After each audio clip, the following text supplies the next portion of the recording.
Hey friends, how are you? I don't know if you've noticed the last few weeks, the podcast format has been a tiny bit different. Some of the episodes have no intro or no outro. It's because I'm having technical issues on my side.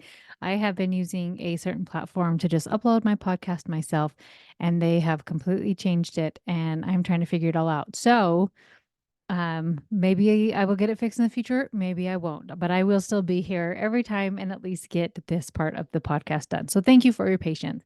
Today we are diving into the lesson plans for April.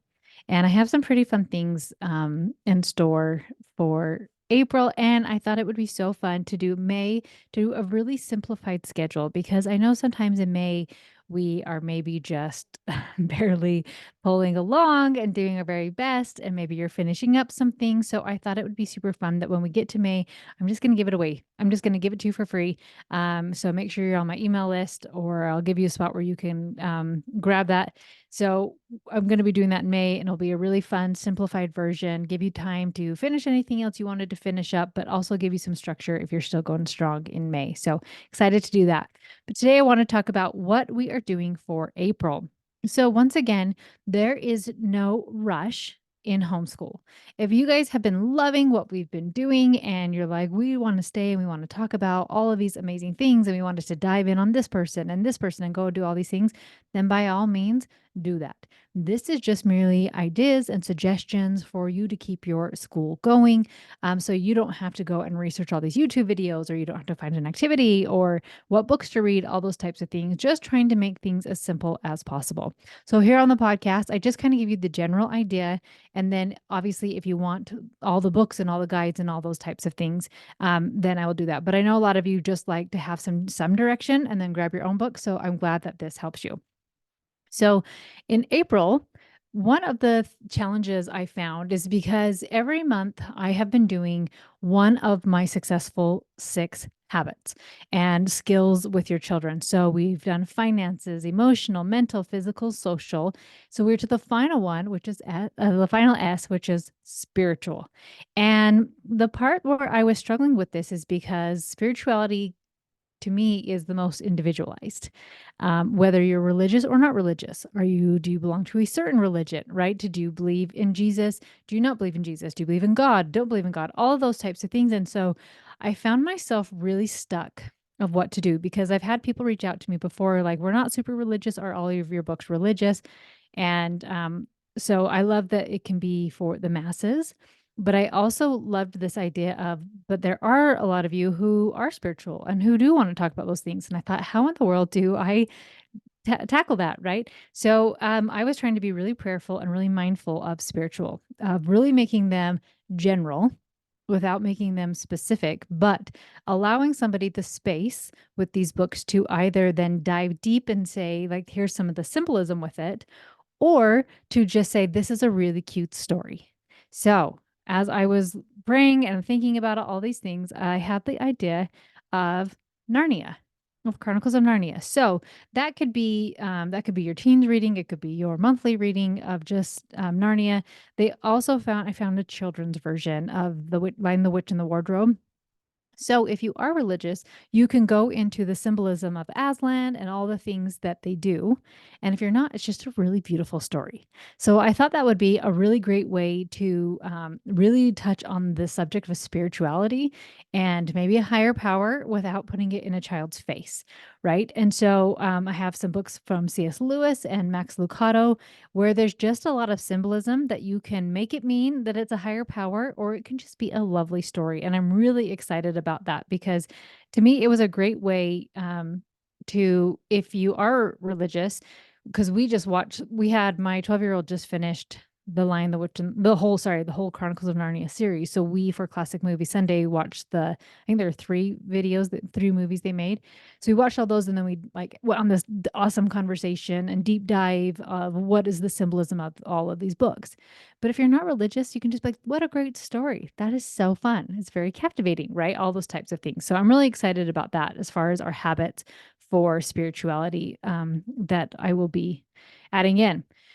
So then we have, let's see, our arts. And the poet for April will be Emily Dickinson. And it's interesting because sometimes if you just Google poets and get like all their poetry, sometimes you're like, oh, this is crazy or a little different. So I love books that highlight some of their best works of art. And so we'll be doing some of that with Emily Dickinson. Okay, this one I was in love with because, well, composer, I'll stop there for start there. We are going to be studying Frederick Chopin, and I hope I'm saying that name correctly. Chopin. Um, some awesome works of art of his, of some beautiful music and books about him, all those types of things. But this is fun. So I think feel like sometimes in the homeschool world we only study certain artists.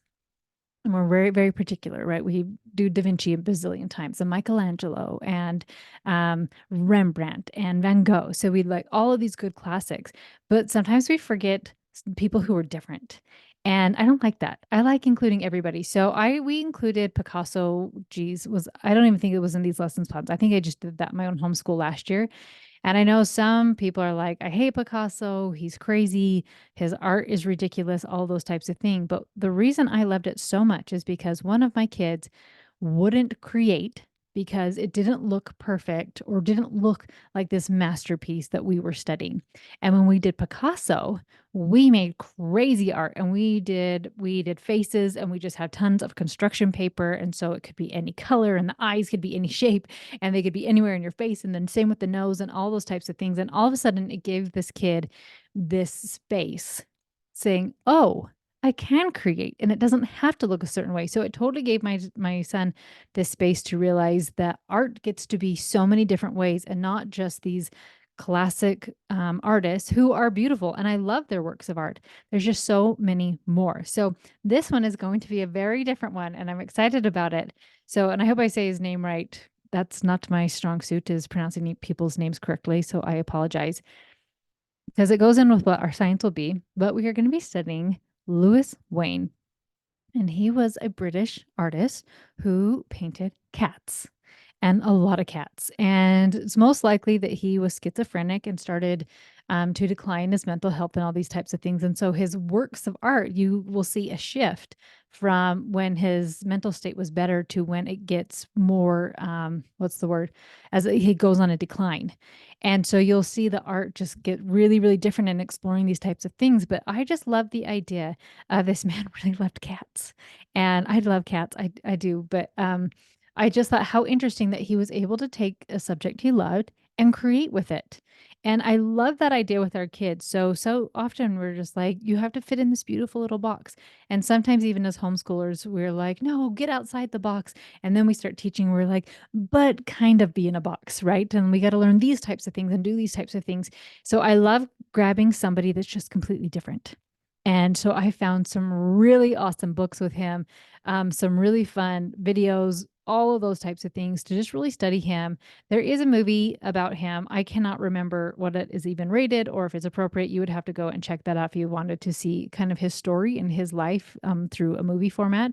So there is a movie made about him, but just kind of fun of really just finding a different artist that's just different and exploring all those types of things. So the reason I picked him is because for science, we are studying animals.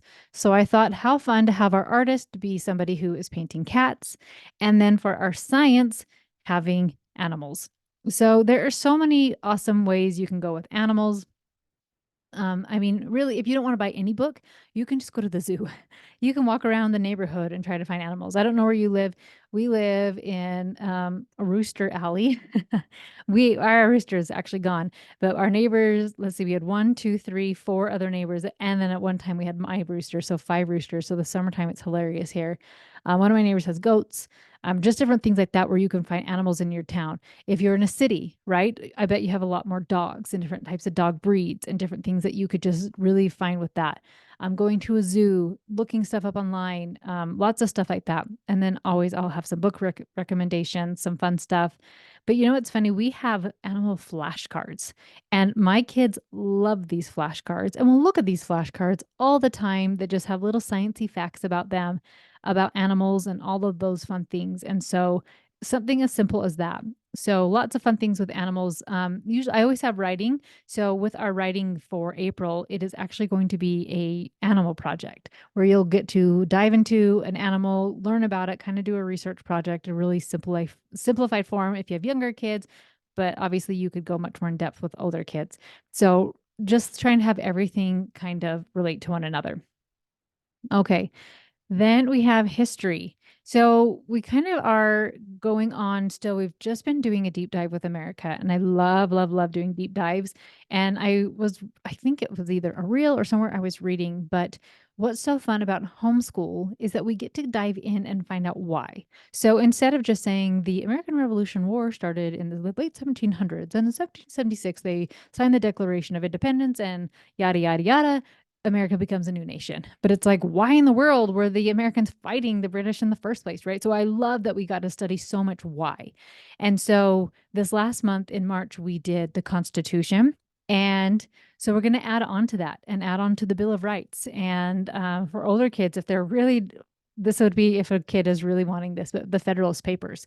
So different things like that. But then the story of the flag and the story of, the flag, the Bill of Rights, stuff like that, of just really understanding American history at such a deep level to kind of tie off our American history study in such a fun way of that founding fathers research. So that will be a ton of fun.